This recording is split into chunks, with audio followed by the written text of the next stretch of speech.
The first speaker on my list is Professor Giovanni Tria, former Minister of Economy and Finance in the Italian government. He is a full-time professor at the political economy at the University of Rome, Tor Vergata, as the President mentioned. He has over 40 years of experience in economic development, the role of governments and institutions in growth processes and macroeconomic and political dynamics. Signor Ministro, Professore, una parola a lei.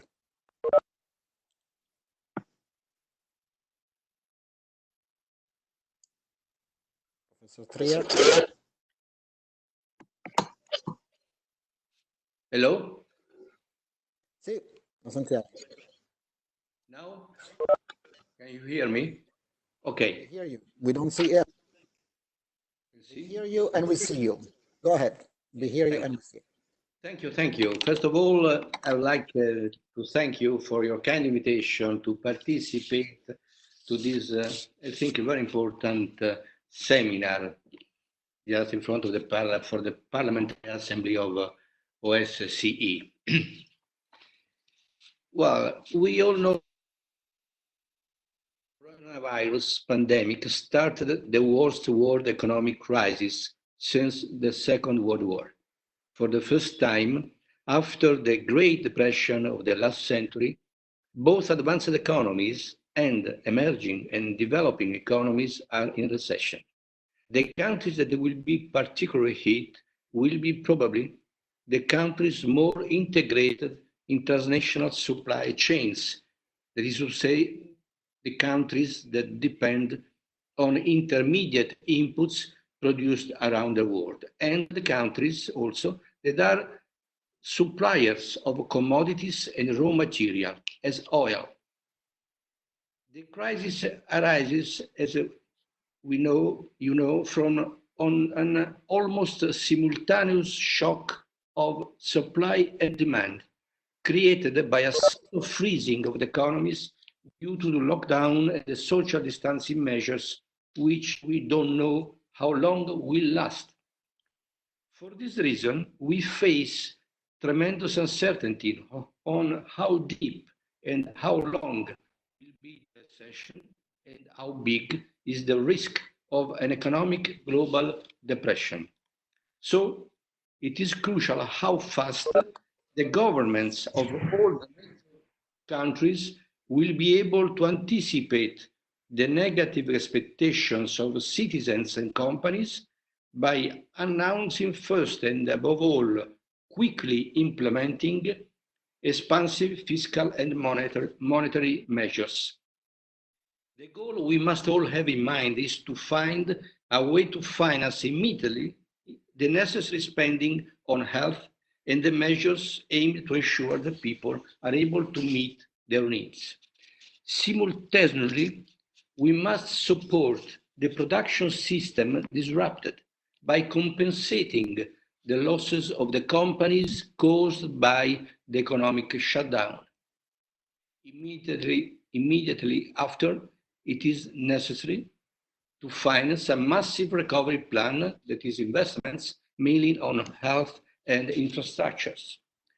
To prevent companies' bankruptcies, many European countries adopted the mechanism of the temporary transfer to the government of the largest part of the wage bill of companies, the companies forced to halt their production. These measures, together with credit guarantees, liquidity facilities, granting of grants, should avoid the firms go out of business, creating unemployment, and an unemployment that risks to become permanent or long-lasting, because we know from previous crises that the firm-specific skills of workers quickly depreciate.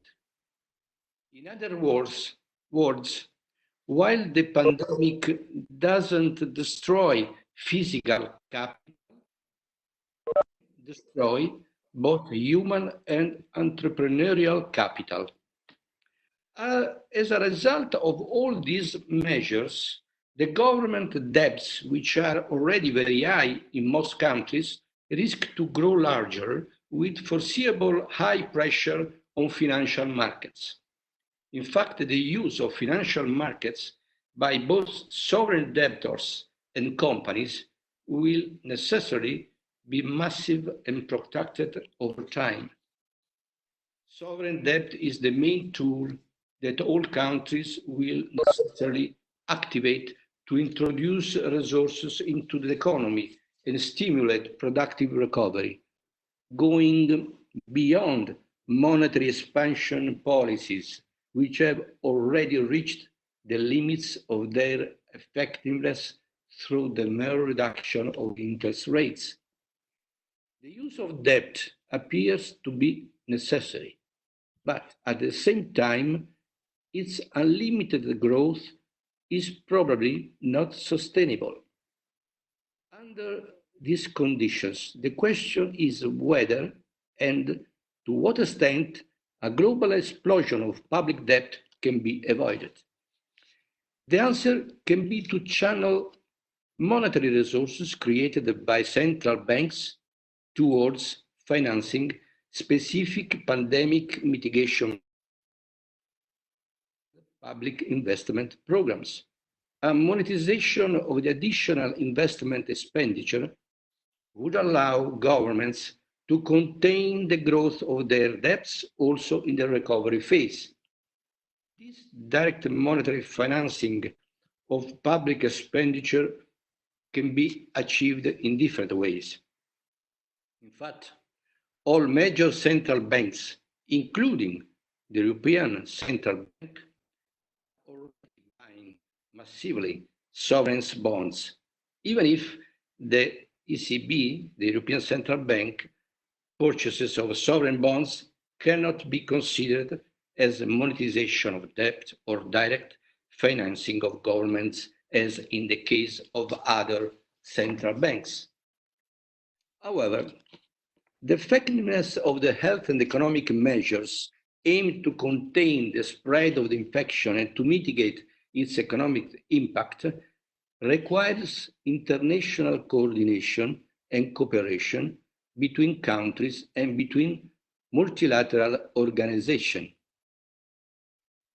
Monetary policy coordination between central banks is needed to stabilize financial markets to ensure liquidity for economies and governments worldwide, including maybe the poorest countries. Above all, it's important to avoid that the asymmetric impact of the health emergency among countries and their different financial strength in supporting their companies are used during the lockdown for a sort of beggar the neighbor policy. In other words, for aggressive competitive restructuring of transnational production and commercial chains. Global trade is a complex network of exchanges of intermediate inputs regulated by international commercial, financial, and insurance contracts, in addition to national and international norms. What we need is that the private financial sectors find ways to sterilize in some way the current risks on global value chains deriving from potential temporary interruption of these numerous interconnections. This can be done by adopting in novel ways the necessary adjustment and compensation mechanisms. A private sector response may not necessarily be sufficient on its own and may entail stability risks around the world. And for the long term, it will be also risky a reaction by countries that follow the demand to reduce the global connections between economies under the psychological pressure of pandemics in response to political arguments for achieving national self-sufficiency in the provision of essential goods. Restructuring the supply chains in ways that make production costlier would show limited awareness of the interconnections between national economies in the global market. All the energies of governments and institutions seem today mostly focused on coping with the current danger and to imagine the immediate aftermath in the next 4-6 months, whilst the globalized world seems not being questioning itself enough about the long-term perspectives, at least on a public debate. It must not be forgotten that one of the positive effects of an interconnected world is the production of global public goods, like the fight against climate change and pollution, the diffusion of knowledge and education, scientific progress, human rights, the conquest of medicine, and the global fight against endemic illnesses.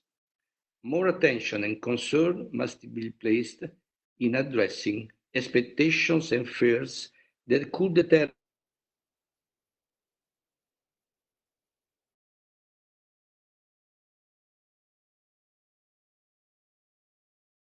choices on a global level.